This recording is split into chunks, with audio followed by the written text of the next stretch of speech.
Tēnā koutou te whanau o Aotearoa Unitarians.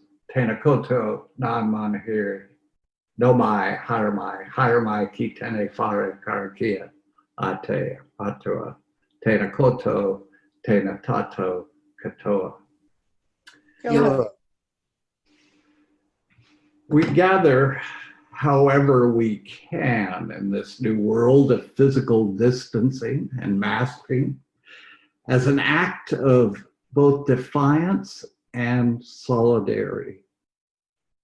We are here to say to all, we will not be defeated by anything that seeks to divide us, be it politics, religion, racism, classism, or a virus. We are here because together there's work to be done. In the words of Andrea Hawkins Camper, may we see all as it is, and may it all be as we see it. May we be the ones to make it as it should be. For if not us, who? If not now, when?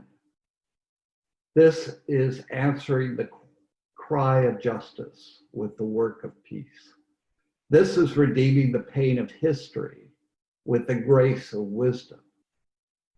This is the work we are called to do, and this is the call we answer now.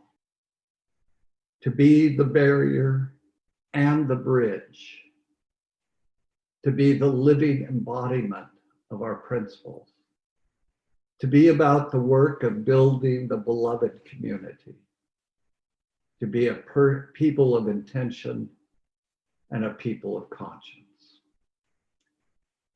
So let us be about our work, willing to be authentic with each other, honest within ourselves, and open to connection in all its forms, remembering that there will be better days.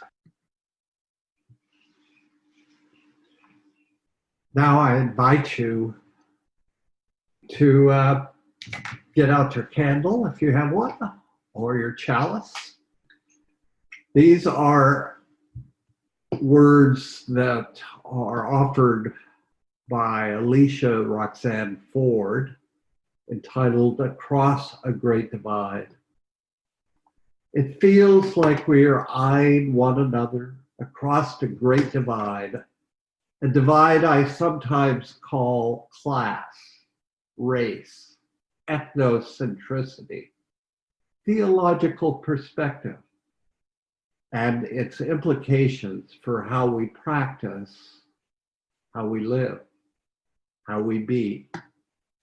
If you be you and I be me, if we speak truth in love with love, if we act, relate with integrity, if we unite our spirits, open and aching, and whole and wanting and giving, then the work we engage, the communities we create, the power of who we can be holds a great promise, a great hope for us and our wider communities. And this matters. We light this chalice in the hope it can help us see each other across the great divide and see ourselves.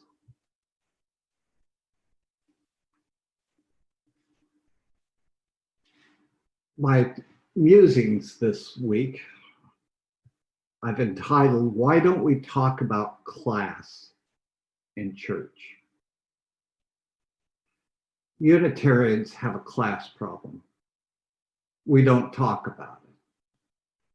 While the problem requires an extended conversation, my musing today is only intended to put a crack in the wall of silence.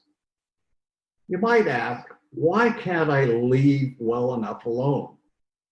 Don't we have enough on our plate supporting Black Lives Matter movement, welcoming the LGBTQI community, promoting women's rights, challenging neoliberalism, demanding a living wage, protecting the environment, protesting the treatment of immigrants of color, and migrant workers, nurturing progressive religious thought, safeguarding democracy, imagining a peaceful world, and building a beloved community. The reason is that class intersects with everything on the plate, be it racism, homophobia, misogyny, xenophobia, authoritarianism, wealth inequality, economic injustice, colonialism, war, religious acrimony, degradation of the environment, and social division and discord. We don't talk about the negative impact class has on achieving our 7 principles, not because we're not aware of it, but because it cuts too close to home.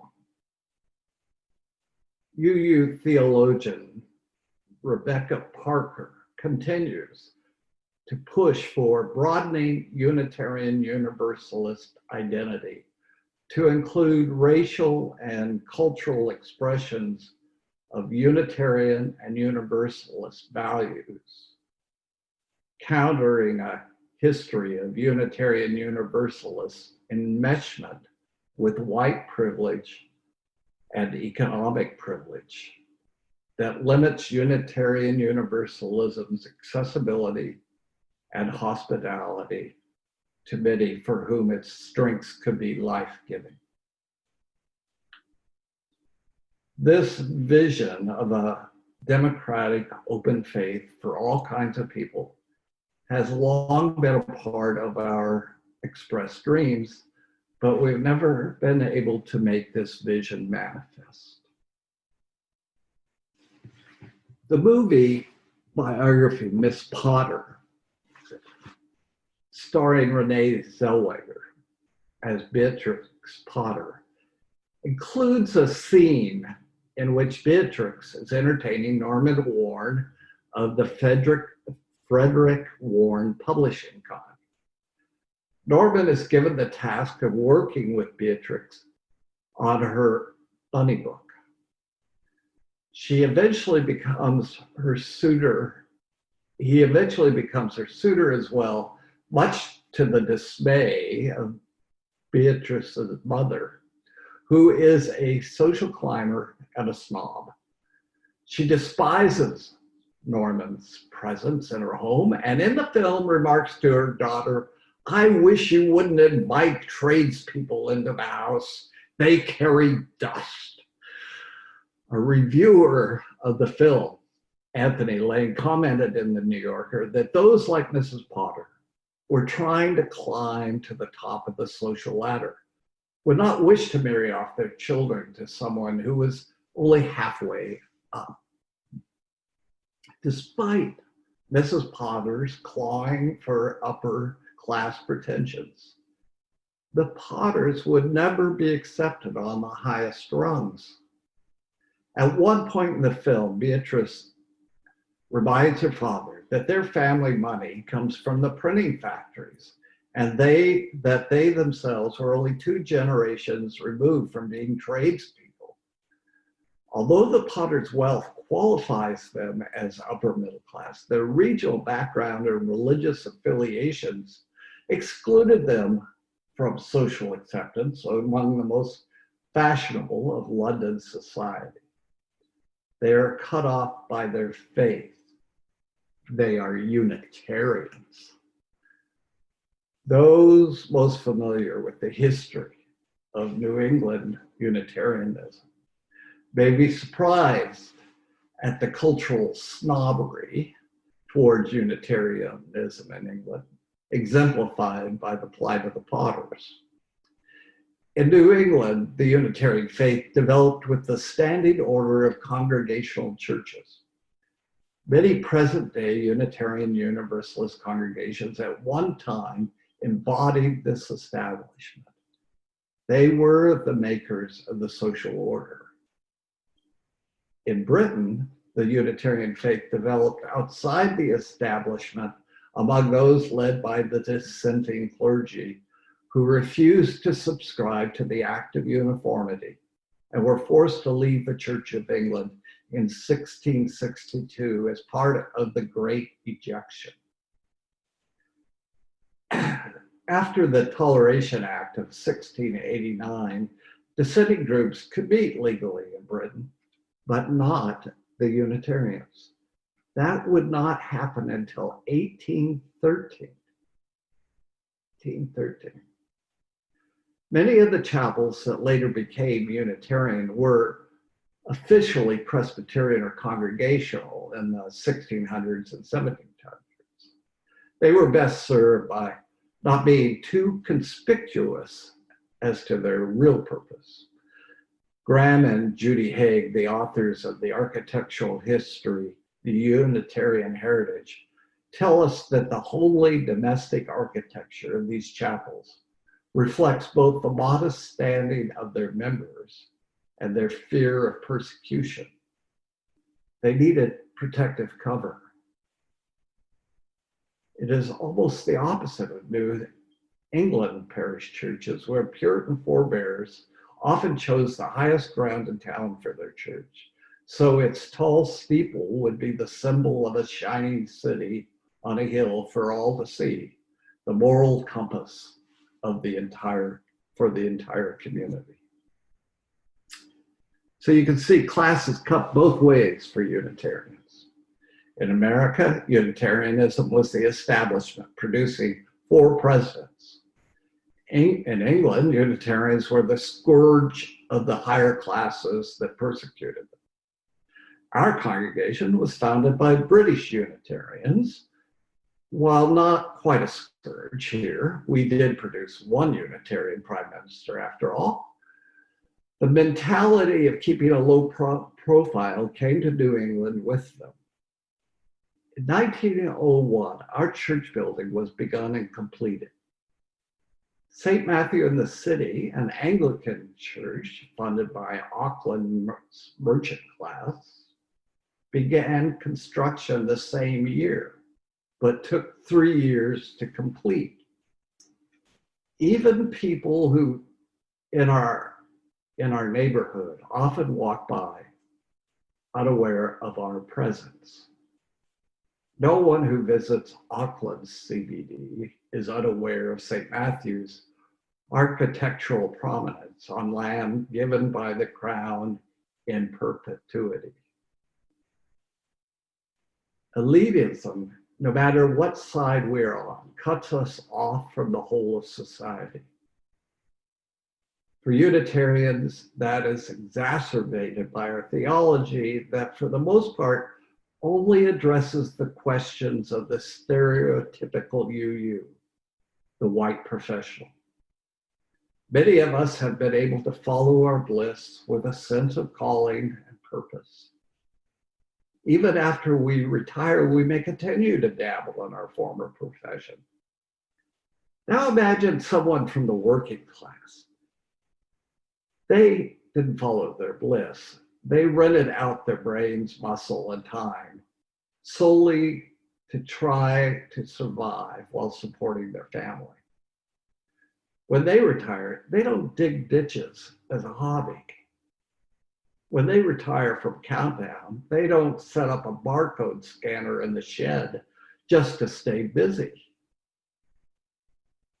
They did that stuff for money. And when they stop being paid, they never, ever do it again. They choose not to worship with us because, frankly, they have no one to talk to. I'm not sure what the solution is besides honoring their self-discipline to do the hard things in life and to respect their survival in a world that our privilege has shielded us from. Certainly, we at the very least need to talk about the problem. Margaret Fuller has another suggestion. A contemporary of Emerson, she was the leading transcendentalist who is sometimes called America's first feminist. She once wrote to her Unitarian father, "Your reluctance to go among strangers cannot too soon be overcome. And the way to overcome it is not to remain at home, unless we're in a pandemic, I guess, but to go among them and resolve to deserve and obtain the love and esteem of those who have never before known you. With them, you have a fair opportunity to begin the world anew." I hear this as an admonishment to enter their world, to understand the lives of those in a different class better.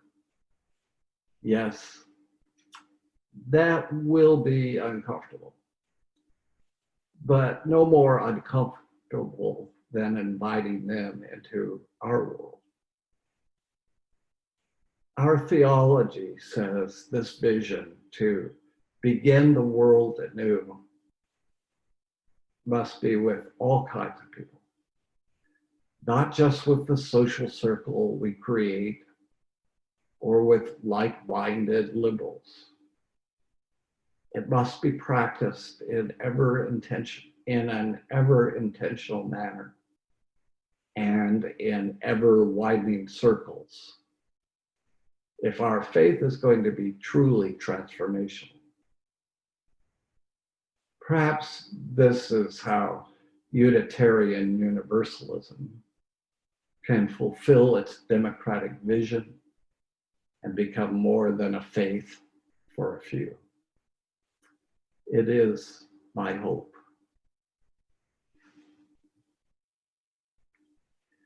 For our breakout session, here's a starter question. What are your experiences going among those of a different class than your own? What did you learn?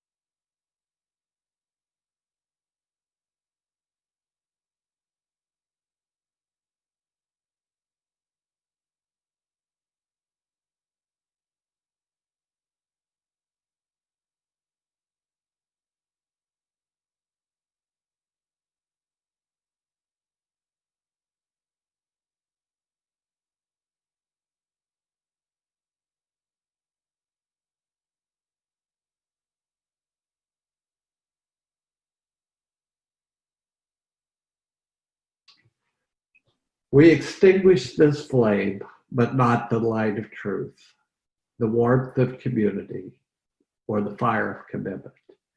These we carry in our hearts until we are together again.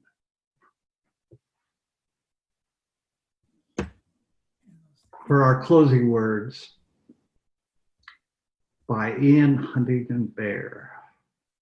You are the story of the world. You are the world coming to know itself.